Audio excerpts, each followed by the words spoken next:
हरे कृष्ण बंधुगण, आज आम श्रीमद् भगवत गीतार प्रथम अध्याय अर्जुन विषाद जोगर श्लोक 7 आज पठन करवा।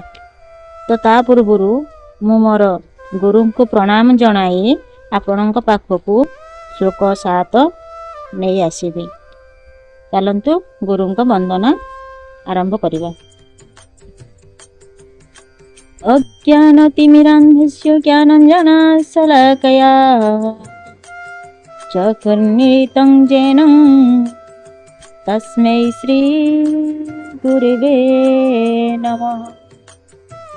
अखण्डानन्दबोधाय शिष्यसन्तापहारिणे सच्चिदानन्दरूपाय तस्मै श्रीगुरवे नमः। अखण्डमण्डलाकारं व्याप्तं येन चराचरं तत्पदं दर्शितं येन तस्मै श्रीगुरवे नमः। हे बंधुगण, चलतु आज श्लोक 7 पठन करवा। मु 5-6 श्लोकटी आपण को पठन करी। आज आम श्लोक 7 टी पठन करवा। अस्माकं तु विशिष्टाये तानि बोध दिज्वतं नायिका मम सन्न्यस्य संज्ञार्थं तंत्रिविमिते। हे बंधुगण, यही श्लोक कह जाए शत्रु पक्षर शक्ति वर्णना करने परे दुर्योधन एवं निज पक्षर वीर मानक विषय कहवा को आरंभ करुछंती। से द्रोणाचार्य को द्विजोतम अर्थात श्रेष्ठ ब्राह्मण कही सम्मान देउछंती एवं निज मनोबल वृद्धि करने को चेष्टा करुछंती। अस्माकं तु विशिष्ट ये अर्थात आम पक्षरे जो विशिष्ट व्यक्ति अछंती कही से दर्शाइबा को चाहुचंती जे तांको सेना मध्य कम शक्तिशाली नुहे।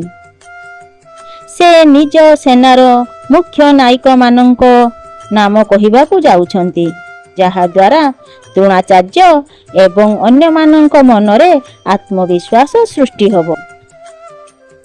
तबे हे बंधुगण, आज यही श्लोक गीता कहे गीता करे निवास, गीता मोर सर्वश्रेष्ठ वासस्थल, गीता ज्ञान आश्रय रे हुए मुहि त्रिलोकर लोकपाल। अर्थात भगवान गीता सहित निजर अभिन्नता को आहुई स्पष्ट करुछंती। से कहउछंती मु गीता मध्य ही वास करे, गीता मोर सर्वश्रेष्ठ वासगृह। अर्थात गीतार प्रत्येक शब्द रे भगवान विद्यमान। यह सहित से कहउछंती जे गीतारे थिबा ज्ञान को आश्रय करी ही से तीन लोकर पालन और शासन करती। गीतार ज्ञान ही विश्व संचालनर आधार।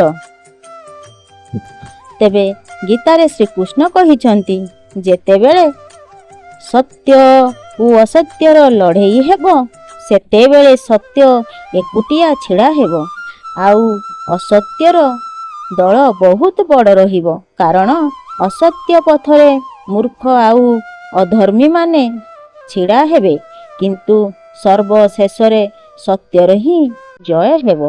हरे कृष्ण हरे कृष्ण हरे कृष्ण।